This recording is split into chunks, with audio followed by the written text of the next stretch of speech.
topics or things that I thought, oh, this is going to be like something to spark something.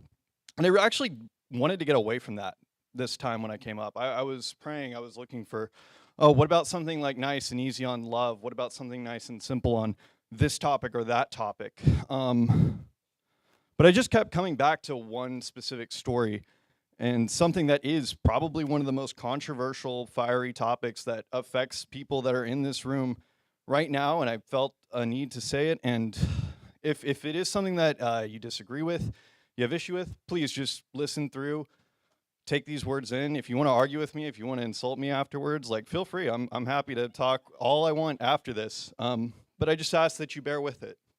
You just give it a moment and just hear the things that I'm saying, because I wanted to talk about immigration.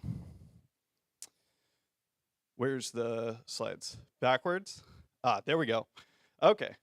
So, I don't know, I'm sure a lot of you have seen these images, but they've come from LA when there was massive riots, massive protests going on over the immigration topic. People were burning cars in the streets. They were running around with flags, mass protests, fighting police. It was absolute chaos. They sent in the Marines, the National Guard, more federal law enforcement. It was insane. It was one of the craziest things I've seen. And I just wanted to bring this image up because it was something that it took me a really long time to get what is going on here, because the whole protest is over people not wanting to be sent back to their countries of origin that they came from and didn't get the paperwork done, didn't have anything to have papers legally. But they're flying flags of the countries that they don't want to go back to. And it's something that I just couldn't understand. Why are you flying this flag of this place, of this group, but you don't want to go back there? You don't want to go back there so much that you're burning things, that you're causing chaos in the streets, that you're fighting police over it. And it took me a while to get it, but it really is because on some level, they were given a sales pitch for the United States that you come here, you're going to get opportunity, you're going to get money, you're going to get wealth, you're going to get this, that, and the other if you just come here. But there's another part that really wasn't told to them, which is that you do have to transform yourself when you come to a new place, when you come to a new land, when you come to a country and immigrate to it. You do need to adopt the culture and the things around you. You do need to do the process, follow the laws, follow the paperwork. There's an old phrase, when in Rome, do as the Romans do. And it's something that is a guiding principle that should be very basic. But in a lot of ways, this is how a lot of people can be when they come into a church. They can come into a church and they can say, oh, look at this. This has an amazing, worship music, amazing community. They have all these programs. They have all these things for us. So many different things that can draw someone to a church, and then they can at no point ever actually convert. There are churches here, I'm certain, where there are people there who have been there for years and have not bothered to get baptized in that church. Because, I don't really need to, it's fine. I don't need to make even that small, simple step of commitment that I have to being here, because no one ever really told them that that's a part of it. They just sold them on all the benefits, all the things that you get out of it, without telling them that there are things that you have to do, that you need to transform yourself when you are in a new place, when you are becoming new. Otherwise, you're not becoming Christian. You are essentially an illegal Christian in this church. And so I wanted to talk about one of the most interesting immigration stories that does come up in the Bible, and it covers both sides of this. And what I'm talking about is the story of Ruth. And so I wanted to go into Ruth. I don't have many other chapters besides this. It's almost entirely focused on it. But I want to read this out for you. It might be a little difficult to read just because of how much there is, but I wanted to ensure that we had all of it. So if you do have your Bibles, Ruth 1:1-5. Now it came to pass in the days when the judges ruled that there was a famine in the land, and a certain man of Bethlehem, Judah, went to dwell in the country of Moab, he and his wife and his 2 sons. The name of this man was Elimelech. The name of his wife was Naomi, and the name of his 2 sons were Mahlon and Chilion, Ephrathites of Bethlehem, Judah. And they went to the country of Moab and remained there. Then Elimelech, Naomi's husband, died, and she was left and her 2 sons. Now they took wives of the women of Moab. The name of the one was Oprah, and the name of the other was Ruth, and they dwelt there about 10 years. Then both Mahlon and Chilion died, so the women survived her 2 sons and her husband.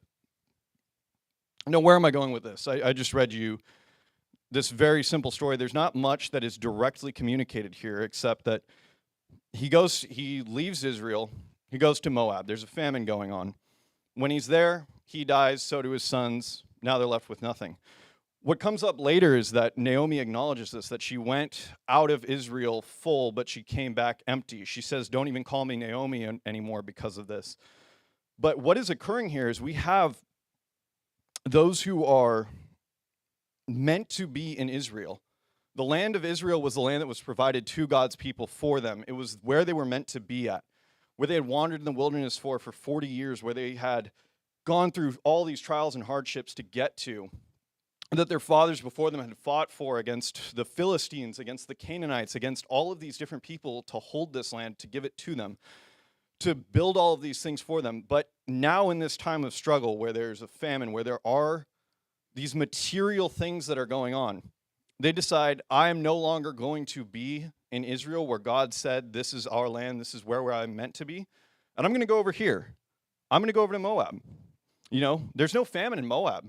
Things are better in Moab. There's more opportunity in Moab. I don't need to be in Israel anymore. I'll go over here because I'm afraid of what's going on in Israel. I'm afraid of the things that are here. Therefore, I have to go to this new place. And that's a choice that a lot of people make. It's not something that I'm just saying like you're insane if you think that way. There's a lot of ways where I have thought like that I'll get to later. But they were leaving the promised land that God had given them because of material reasons. They didn't value the things that God had, his plans, the things that he had. They were afraid of what was in front of them, and so they left for somewhere else. And where are the major dangers in that? You know, if you don't value God enough to trust him in times of hardship, in times of these things, and you're going to flee for that, then you don't have that strong of a faith. I mean, it's just, they're not compatible. It's not to say that there aren't times where you will need to leave or go somewhere else, or like if you have a job opportunity somewhere else, that God isn't leading you somewhere else. That does happen, but it needs to be an actual move of God and not you being afraid. There was nothing that God said, hey, go to Moab. It was them deciding in their own fear, I need to go here because this land, this time is scary. There's no food. I'm afraid of what's going on. I have to go somewhere else. It's purely based off yourself. It's not a move of God. And so when you have that sense of you where that controls you and you move into this place, right, Moab, the children that they have are not going to be steeped up in the teachings of Israel and the teachings of the one true God.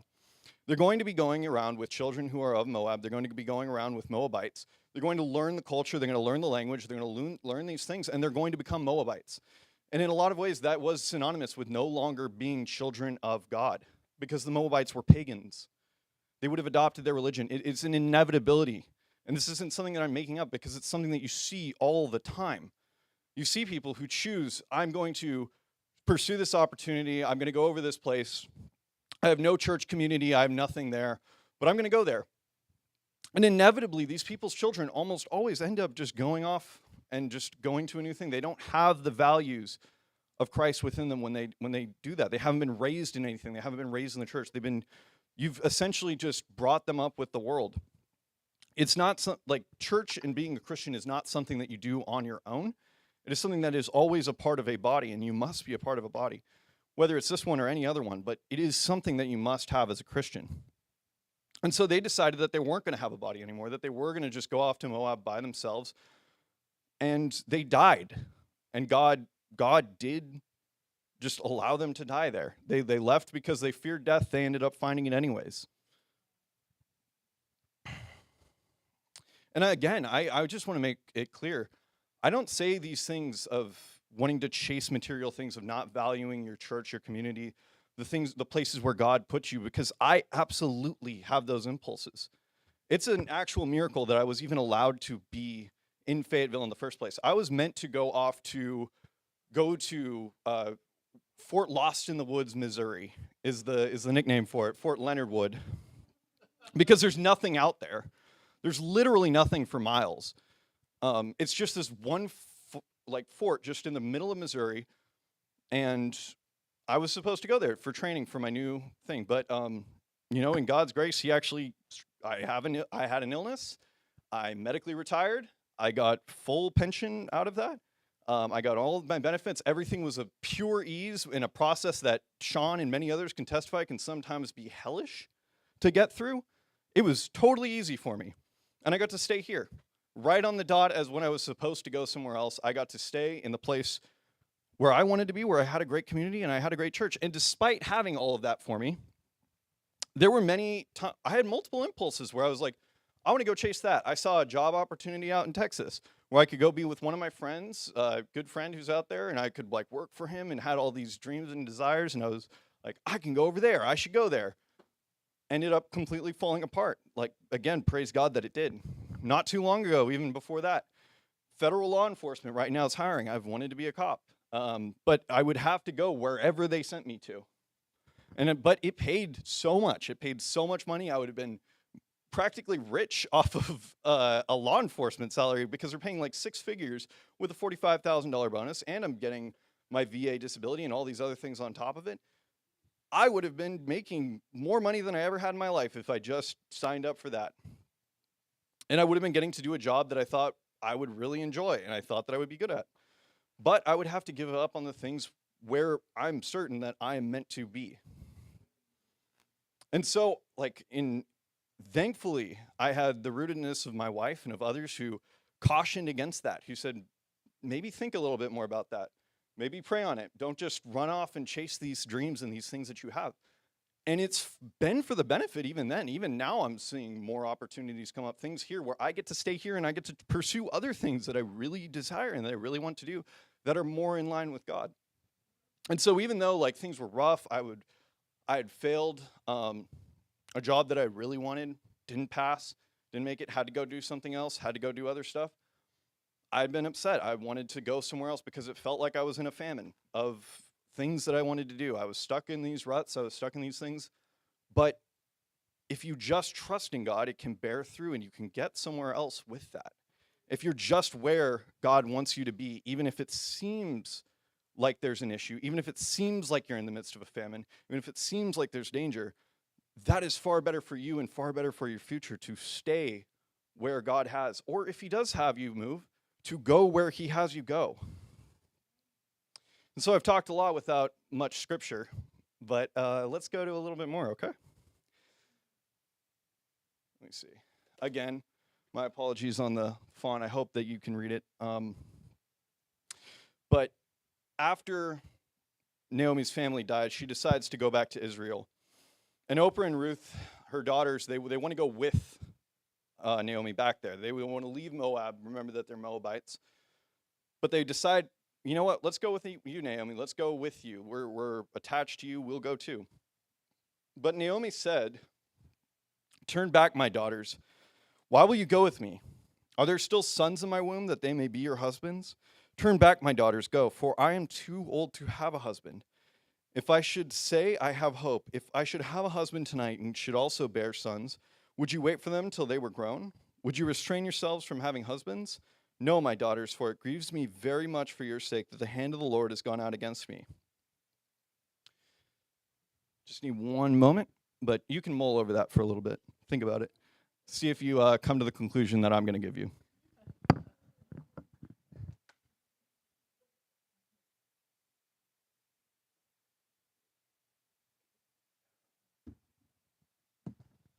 So Naomi right here is essentially giving what a lot of people would see as the worst sales pitch of all time for being a convert and going to a new land.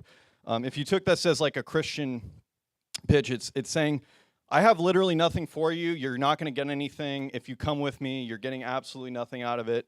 Why would you even go with me? But in a lot of ways, I would actually say this is kind of close to the best. Now, what do I mean by that?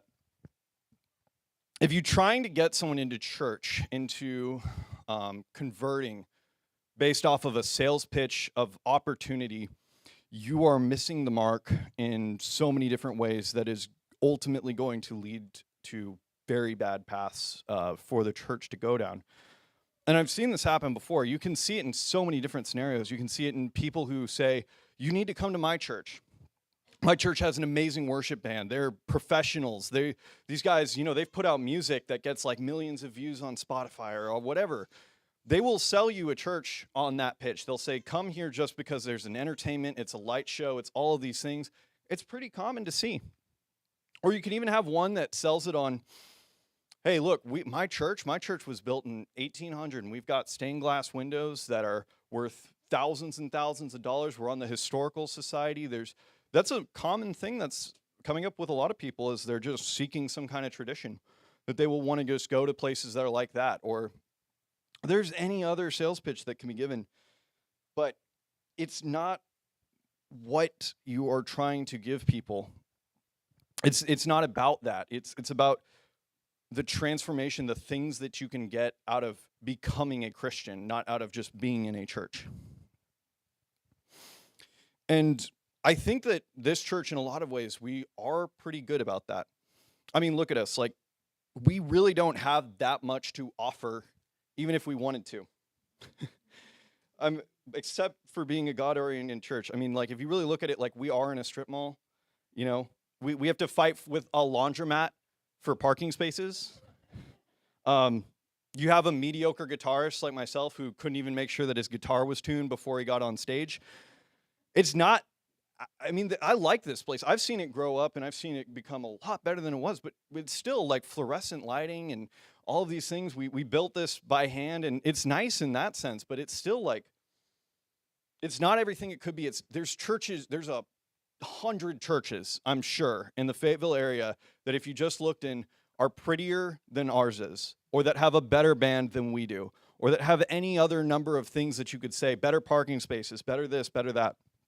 But it's not, there's very few churches that are in this area that when you come into the door, that you're going to find a people that have as much clear love for each other as you do in this one. That can demonstrate that there is a community and that there's more to this than simply just, I want to be here for an experience.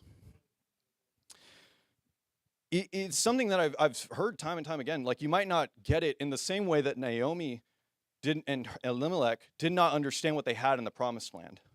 They saw all the material things. They saw all this. They didn't see that God's hand was upon them, that they had something that was special in Israel, even if the material and the things around them did not show through. Even if there was a famine, there was something that was there that they had. They had a promise. They had things from God that were moving in Israel, even at that time. In that same way, if you grow up in a church like this, sometimes it can be it might not impact you as much if you're raised up from birth in this, where you just think that, oh, this is just how things are. Oh, this is just how a church is. I've been to many churches. This is not how churches tend to be. It's very rare to have it like this, where, I have so many problems that come up, and I am a very useless person at a lot of manual labor skills. And it's really sad that I'm like that. But at the drop of a hat, when I need help with something, they will just come out of their way and do that. And there are many people in this church who will just help me with these things that I am incapable of doing. Time and time again, this has happened. And that is not normal. They don't ask for money. They don't ask for anything. They just say, hey, you have this issue. Let me help you. Let you do this. It's not common for a lot of churches to be like that. It's common for a lot of churches. You don't even know the name of everyone that's in there with you.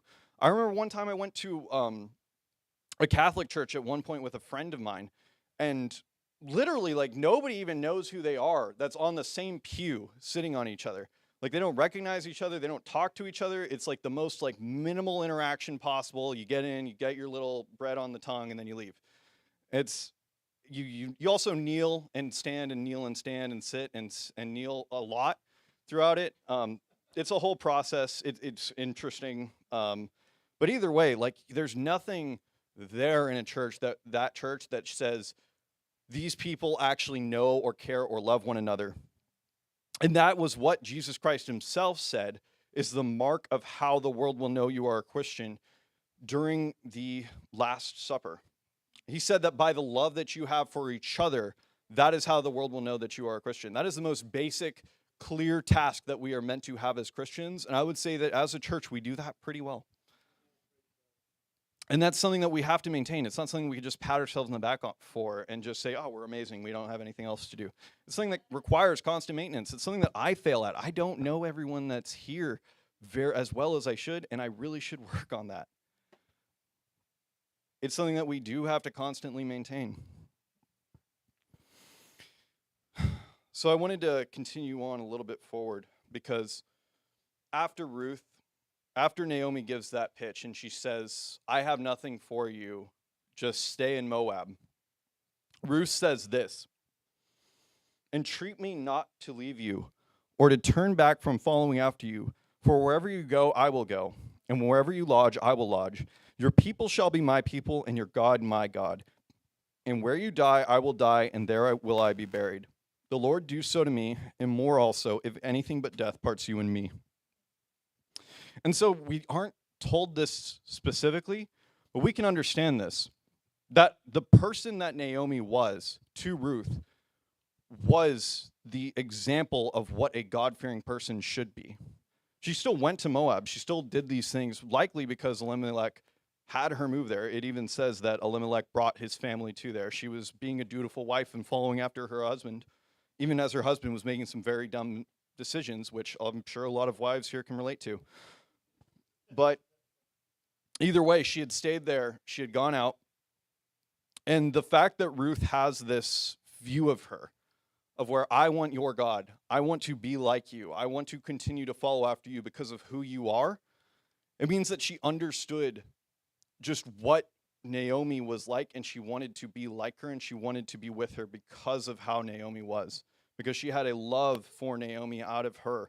And that's the example that we really have to have for everyone else. That's how we have to interact with others, is to just give them love, even when they come through this door, when they enter in, regardless of whatever circumstance or what you actually think, you just treat these people as well as you can. You show them the love that Christ had, because when that is how they know that you're a Christian. That's how they know that there's something different. That's what will make them truly convert. Not a music band, not how pretty anything is, not how many parking spaces you have, not anything else. What will get someone to come and say, I want to be a Christian, is when they see what love you have for each other, and they understand that I am lacking something, and that is something that I need in my own life. That is what will make a true convert, and that's how you avoid having a church that is full of, again, you could say, illegal Christians. And so I wanted to just bring this out because Ruth, she exemplifies what she should be as a convert. She doesn't remain unchanged. She decides that I'm going to make these big steps in her life. She doesn't pretend that being in a church makes her a Christian. She's what a convert should be. And so